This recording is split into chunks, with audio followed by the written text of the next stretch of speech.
Oh boy! Un petit avertissement, cette vidéo contient des spoilers concernant le livre La communauté des esprits de Philippe Pullman, une critique assez acerbe qui ne vous donnera pas envie de le lire, et on parlera de violence et aussi d'agression sexuelle. Ça va être une vidéo très marrante. J'avais très envie de parler de ce livre à quelqu'un qui l'aurait déjà lu, parce que ça m'aurait retiré une épine du pied.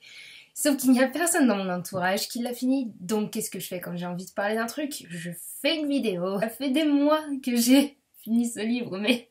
Déjà, il faut que vous sachiez que j'adore Philippe Pullman, et cette vidéo me fait très mal pour plein de raisons, et ça fait partie d'une de ces raisons. Cet auteur a bercé ma jeunesse autant que Pierre Bottero et Lemony Snicket. J'adorais la trilogie des Royaumes du Nord, j'adorais Sally Lockhart aussi. Je me faisais appeler Sally, fut un temps, c'était mon nom de plume. Les personnages étaient très chers à mon cœur et bon Dieu, ce que cette vidéo fait mal. Aussi, quand le premier tome de la trilogie de la poussière est sorti dans la surprise générale, hein, personne n'était au courant, j'ai couru l'acheter, enfin, j'ai couru. Quand le deuxième tome est sorti, j'avais hâte de le lire, surtout qu'il a mis longtemps avant d'être traduit en français. J'aurais pu le lire en anglais, me diriez-vous, mais en fait, j'aime bien lire une série intégralement dans la même langue. Cherchez pas. J'avais parlé du début du deuxième tome dans ma vidéo sur les livres de 2020, comme quoi j'avais peur dès la première page parce que Lyra ne s'entendait plus avec Pan, et donc en fait dès la première page je savais que quelque chose n'allait pas. Ma pauvre Nigami, tu n'en étais qu'au début, parce que oh boy, tu avais raison d'avoir peur. Quand je l'ai fini, j'étais frustrée, mais tellement frustrée. J'avais envie de savoir la suite, parce que y a un cliffhanger des enfers, mais peut-être n'aurais-je pas eu envie de continuer s'il n'y avait pas eu ce cliffhanger. Ou peut-être que j'aurais quand même eu envie de lire la suite afin de me persuader que le tome 2 est juste un vaste cauchemar. Quelqu'un, juste après que je l'ai fini, m'a demandé ce que j'en avais pensé, et en fait j'ai tout simplement répondu: j'ai l'impression que c'est quelqu'un d'autre qui a écrit le bouquin. Je sais pas comment l'exprimer autrement. C'était pas l'univers que j'adorais, c'était tout sauf ça en fait. L'univers était triste, l'écriture était froide, et les personnages... Oui, c'était courageux de la part de Pullman de montrer une autre facette de son univers. De façon générale, c'est courageux de la part d'un auteur de faire quelque chose de différent. Mais au deuxième tome d'une trilogie, de changer complètement de ton comme ça, c'est comme demander à Mylène Farmer de faire une réécriture du Petit Prince, tu vois. Tu sais que l'ambiance, le ton, l'univers sera différent, même si c'est techniquement un univers que tu connais déjà. Et encore, t'es moins surpris parce que tu connais Mylène Farmer, tu sais à peu près à quoi t'attendre. C'est quoi cette comparaison de merde? Je sais pas quoi faire d'autre comme comparaison, mais d'un autre côté, je vois bien Mylène Farmer faire une réécriture du Petit Prince. Mais c'est juste... Où est-ce que je m'embarque? Il y a plein de choses qui n'allaient pas. Il y a plein de choses qui n'allaient pas. Et d'un côté, je me dis, c'est peut-être parce que je garde un goût amer de ce livre, parce qu'il y a la chose qui me trigger le plus dedans, et que j'ai pas été avertie, et donc du coup, ça m'a un peu traumatisée. Peut-être que c'est ça, mais d'un autre côté, il y a tellement de choses qui allaient pas. Déjà, Malcolm, le personnage principal du premier tome, j'étais contente de le retrouver parce qu'il est assez badass. Sauf qu'on découvre qu'il est amoureux de Lyra. Mec, t'as 11 ans de plus qu'elle. Bon, limite, ça encore, ça pourrait passer. Sauf que tu l'as connue bébé et t'as été son professeur quand elle avait 14 ans. C'est malsain. Et t'étais obligé, Pullman, t'étais vraiment obligé de... que Lyra avec Malcolm... Je dis pas que Lyra finira avec Will, forcément. Même si j'adore ce couple, je le trouve absolument adorable, mais en même temps, ils sont séparés par littéralement tout un univers. Donc qu'elle passe à autre chose, ça serait simple pour elle. Oui, qu'elle trouve quelqu'un, ok, cool. Mais Malcolm?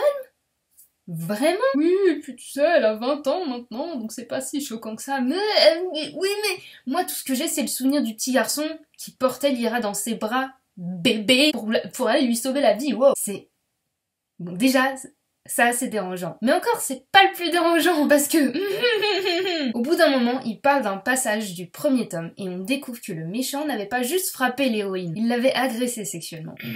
J'ai relu le passage dont il parlait. Je suis allée fouiller dans mes... Je rigole, mais en fait c'est nerveux. J'allais fouiller dans les étagères pour le relire parce que je comprenais pas. Je me suis dit, est-ce que mon cerveau a juste fait un déni de cette information? Je ne sais pas. Mais il y a rien qui indique que c'est ce qui s'est passé dans le premier tome. Rien. Qu'est-ce que t'as fait, Pullman? Genre, entre le premier et le deuxième tome, tu t'es dit, c'est parti, je vais faire quelque chose d'horrible. Je sais pas, tu amènes le truc, mais... Tu balances cette info comme ça, ok.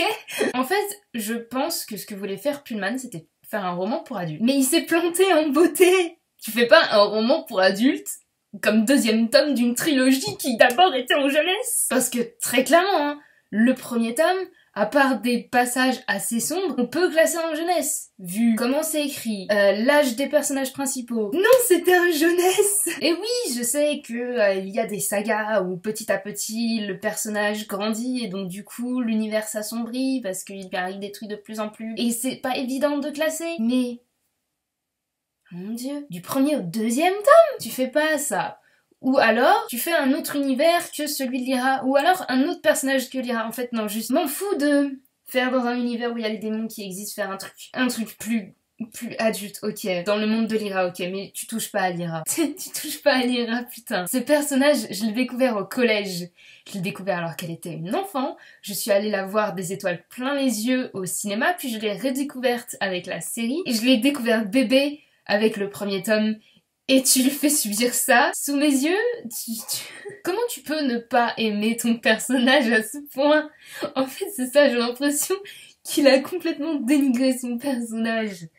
Encore parler de sa sexualité passe encore. Et pourtant, Pullman il décrit la sexualité de ses personnages comme on décrirait un bureau. T'essayes d'être inclusif, c'est cool, mais c'est raté aussi ça. T'essayes de donner de la profondeur à tes personnages, mais ça se sent que c'est forcé, et du coup ça tombe comme un cheveu sur la soupe. Et je sais que c'est compliqué, moi aussi j'essaye, mais juste faut s'entraîner, faut lire des livres avec des personnages LGBT+, pour s'inspirer de leur introduction. Je sais pas, moi, Liduri Riordan. Oui, c'est pas évident d'écrire du fantastique qui soit mature sans que ce soit trop glauque comme peut l'être Game of Thrones. C'est pas évident, mais ça existe. Liduna Ominovic, je sais pas. Et je sais que je vois bien que Pullman essaye de faire des trucs. On découvre des trucs sur cet univers. On découvre que les démons peuvent tomber amoureux d'humains. Ça soulève des questions bizarres, mais pourquoi pas? Ça parle politique et économie via la religion. C'est cohérent avec la première trilogie où on parlait de l'emprise du magistérium. Ok, c'était assez cool. Bon, on se met à parler de terrorisme. Je vais pas aller dans les détails, parce que ça peut peut-être trigger des gens. Mais oui, effectivement, c'est un univers qui est parallèle au nôtre, donc il y a peut-être des échos. Ça fait quand même mal, mais j'en parlerai plus tard. Moi, ce qui m'a le plus perturbé, c'est la menace vient du Moyen-Orient, de cet univers, de l'univers de Lyra. Très clairement, c'est inspiré du Moyen-Orient, de notre univers. On est quand même passé d'une histoire où il y avait des éléphants qui avaient des roues à la place des pattes à une histoire qui est beaucoup plus réaliste. Mais encore une fois, Pullman a voulu faire un livre pour adultes. Sauf que moi, j'étais venue pour la poussière, les fées, la léthiomètre, qui était pour moi un instrument absolument cool, pareil, un instrument méga cool qu'est la léthiomètre, qui est maintenant un instrument qui provoque des nausées à Lyra. Moi j'étais là pour les fées, j'étais là pour les aurores boréales, j'étais là pour les ours en armure. J'étais pas venue ici pour souffrir, ok. Et le coup fatal, pour moi, a été la tentative, ou en tout cas j'espère que ce n'est resté qu'une tentative, d'agression sexuelle envers Lyra. À plusieurs, qui plus est.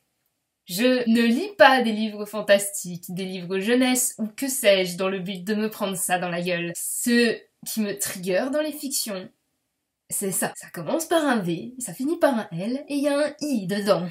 Je vis dans une communauté internet où les trigger warnings sont très présents, que ce soit pour la violence, le sang, l'homophobie, les maladies mentales, et je me sens en sécurité parce que je suis avertie. Donc j'ai un semblant de contrôle. J'ai pas été avertie de ça dans la communauté des esprits. Et me dis pas, bah t'as vu le changement de ton, t'aurais dû t'y attendre. Non. J'ai pas été avertie qu'un de mes personnages préférés, dont une de ses plus grandes aventures, quand elle était petite, était de traverser différentes dimensions. J'étais pas avertie qu'elle allait se faire attaquer par une armée d'hommes qui veulent la déshabiller. Non, non. Parce que pourquoi est-ce que ça aurait dû lui arriver? Hein? Parce que Pullman tenait réellement à en faire une histoire plus mature et que dans un monde qui n'est pas le pays des bisounours, ce genre de choses arrive tout le temps. Je sais que ça arrive tout le temps, merci. Une femme sur 4 subit une agression sexuelle au moins une fois dans sa vie. 1 sur 4. Ça veut dire que je connais des femmes qui ont déjà été agressées. Pire, ça veut dire qu'il y a peut-être des hommes dans mon entourage, des hommes en qui j'ai confiance, qui ont déjà abusé d'une femme. Qui dis-je une femme? Une petite fille aussi, peut-être, 1/4. Ça pourrait m'arriver à moi, ou arriver à ma mère, ou arriver à une de mes 2 petites sœurs. Et je sais pas ce qui est le pire. Pourquoi est-ce que c'est si horrible que ça pour moi? Pourquoi est-ce que c'est plus horrible pour moi que de lire des livres avec des gens qui se font écarteler, ou écrire des histoires avec des bébés qui se font découper, ou de voir des séries avec des gens qui se font bouffer?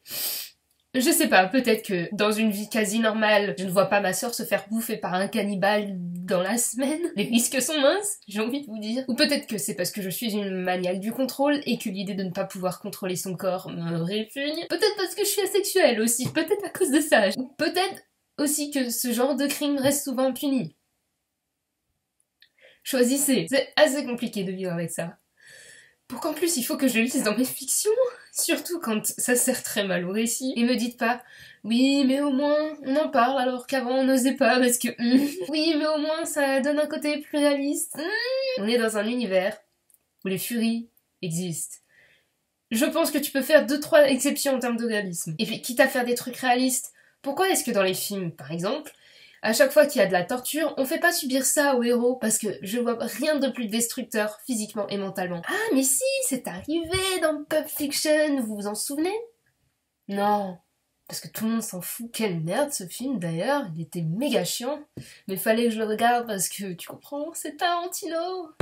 Meurt. Pareil, tu regardes un autre blockbuster avec Travolta, Fièvre du samedi soir, et boum, une agression collective dans une voiture pendant que le héros,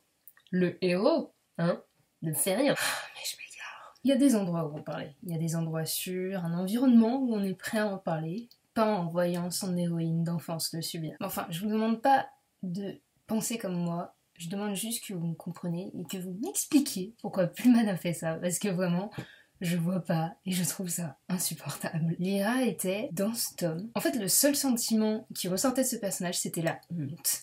La honte d'avoir perdu son démon, la honte d'être une fille, d'être une femme, la honte d'être toujours en vie, la honte d'exister. Et ok, elle a vécu des trucs traumatisants quand elle était gamine, et on change tous en grandissant, mais c'était pas l'héroïne qui me faisait voyager jusqu'au pôle Nord. Et pourquoi la honte? C'est horrible de faire subir ça à son personnage, enfin, elle a rien fait de mal. Même Malcolm s'en sort mieux alors que, pour rappel, il a buté un homme. Je suis triste, je suis en colère, pour Lyra et pour moi, lecteur, lectrice. Et puis putain, pourquoi est-ce que c'est publié en Gallimard Jeunesse? Est-ce que c'est pour ça qu'ils ont mis du temps à le publier en français? Parce qu'ils l'ont lu, ils étaient là, oh waouh, mais...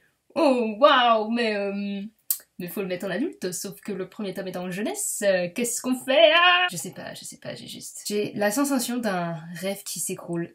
Genre, j'arrive même pas à regarder la couverture du livre en face. Je sais pas comment je vais faire pour voir la saison 3 de Dark Materials. Je lirai le tome 3 probablement, mais je sais même pas si j'ai envie de l'acheter, quoi. Je me sens trahie par Pullman. Et je crois que ça fera partie de mes pires souvenirs de lecture.